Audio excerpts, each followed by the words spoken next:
2815의 창조자인 데니 보일 감독과 알렉스 가랜드 각본가가 복귀한다고 해서 큰 주목을 받았던 28년도 파트 1은 기대와는 다르게 좀 복합적인 평가를 받았던 작품이었죠.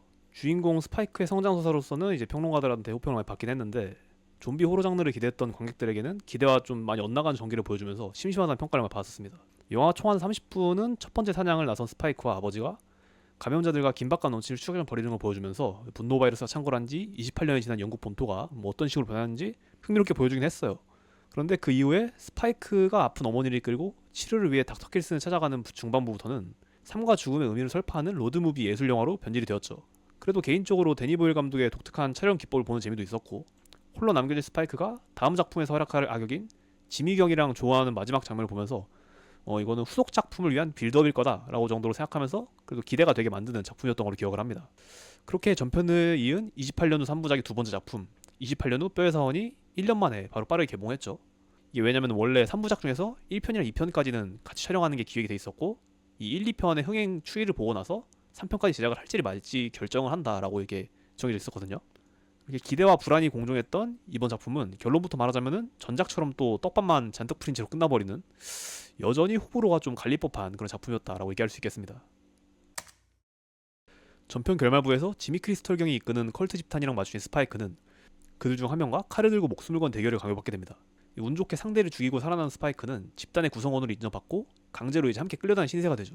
컬트의 우두머리인 지미 크리스털 격은 사탄 숭배자로서 닉 어르신이라고 부르는 사탄에게 직접 계시를 받는 인물이라고 주장을 하면서 무리를 이끌고 있습니다. 자신을 따르는 부하, 일명 손가락들에게는 본명 대신 모두 똑같이 짐이라는 이름을 지어줘요.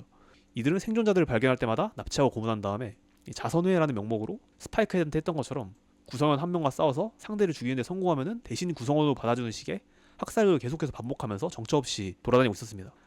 한편 이제 뼈의 사원을 지어서 망자들을 추모하면서 홀로 생존하던 닥터 켈스는 알파 감염자인 삼손을 마취약으로 이용해서 진정시킨 다음에 가까이서 그의 특징을 연구하면서 감염 치료 실마리를 계속 찾아내려고 노력을 해요. 연구를 계속하는 거죠. 그러던 중에 뼈의 사원에서 알파 감염자와 어울리는 닥터 켈슨의 모습을 본 컬트 집단의 정찰대가 이 닥터 켈슨이 바로 그들이 추정한 사탄 닉 어르신이구나 라고 철석같이 믿어버린 일이 일어납니다. 결국 이제 그 우두머리인 지미 크리스탈 같은 경우에는 그동안 허풍을 떨면서 컬트 집단을 이끌었기 때문에 이 닉 어르신에 대한 허풍을 증명해야 되는 처지가 돼버려요. 그래서 닥터 켈슨과 미리 대면해서 자신의 사정을 설명하고서 당신이 정말로 사탄인 척 연기를 좀 해달라 라면서 협상을 가장 협박을 합니다. 그렇게 좀비보다 악랄한 인간인 지미 크리스털의 인물과 좀비도 하나의 환자로서 인간처럼 대화하는 닥터 켈슨이라는 대조적인 두 생존자 집단이 마주하게 된다는 것이 28년 후 뼈의 사원의 스토리라고 할 수 있겠습니다.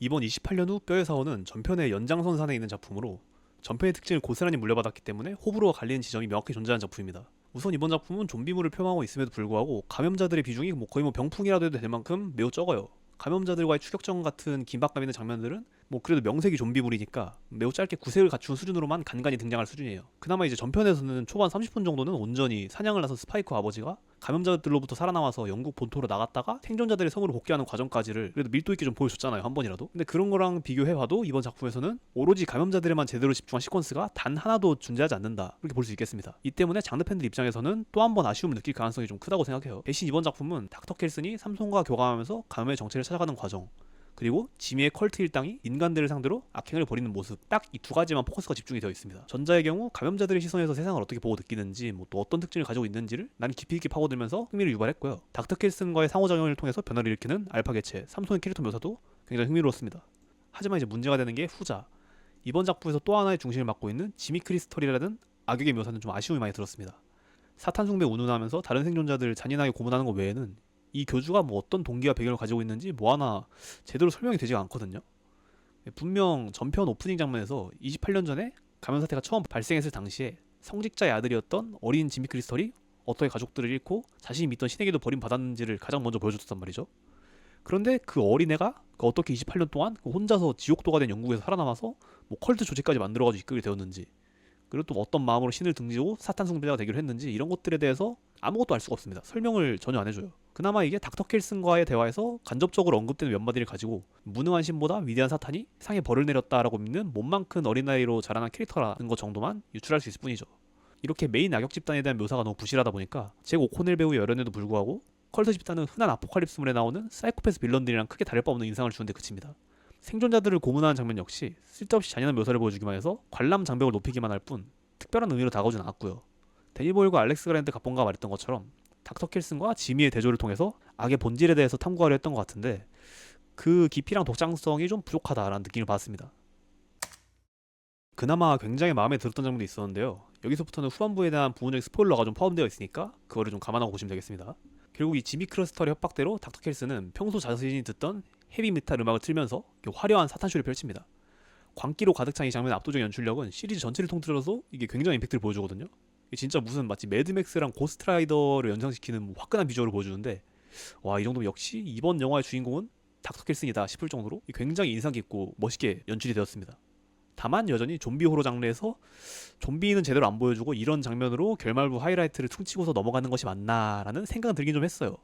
이외에도 닥터 켈슨의 약물 치료로 결국 기업과 이성을 되찾은 삼손이 더 이상 자신을 알파로 받아들이지 않는 다른 감염자들과 압도적인 피지컬로 몸싸움을 벌이는 장면도 나오는데 알렉스 가랜드랑 데니 보일이 부산행을 재밌게 봤나 싶은 생각도 들더라고요.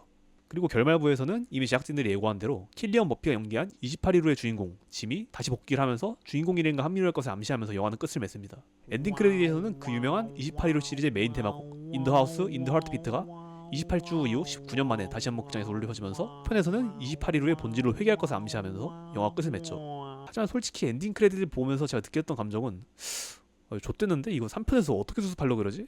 딱 그 느낌이었습니다. 28년 후 파트 1, 파트 2 모두 서사 밀도가 낮고 비어있다는 느낌을 좀 제가 받았거든요.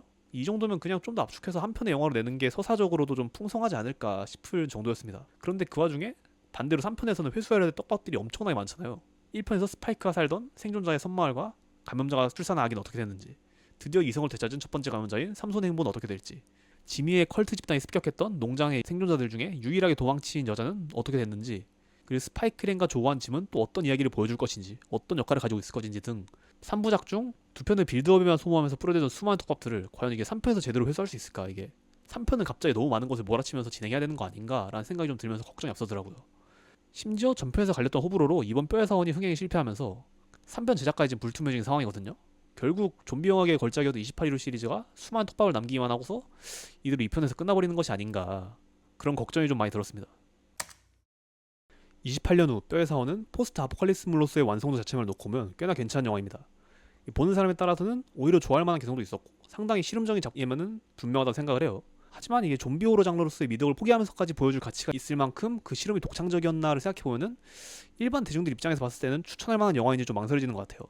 평론가 평은 시리즈 역대 최고라고 하긴 하는데 개인적으로 완성도 측면에서는 시리즈 첫 작품인 28일후에는 미치지 못하고 오락성 측면에서는 좀비 액션의 스케일을 키웠던 28주에 미치지 못하는 좀 애매한 포지션의 작품이 되어버린 것 같습니다. 이번 편이 또 이제 더 마블스의 니아 다코스타 감독이라 우려가 좀 많았는데 오히려 감독의 연출력 자체는 꽤나 훌륭한 편이었다고 생각을 하고요. 다만 이제 3부작을 총괄하고 있는 각본가 알렉스 가른드의 방향성에서 호불호가 좀 갈리고 있다고 생각이 됩니다. 이런 이야기를 3부작으로까지 나와서 좀비물로 포장해서 풀어내야 하나라는 의문이 아직까지 좀 들거든요. 부디 마지막 작품인 3편까지 제작이 이루어져가지고 그동안 뿌려놓은 여러가지 의문들을 해소하는 좋은 마무리를 보여주면 좋겠습니다.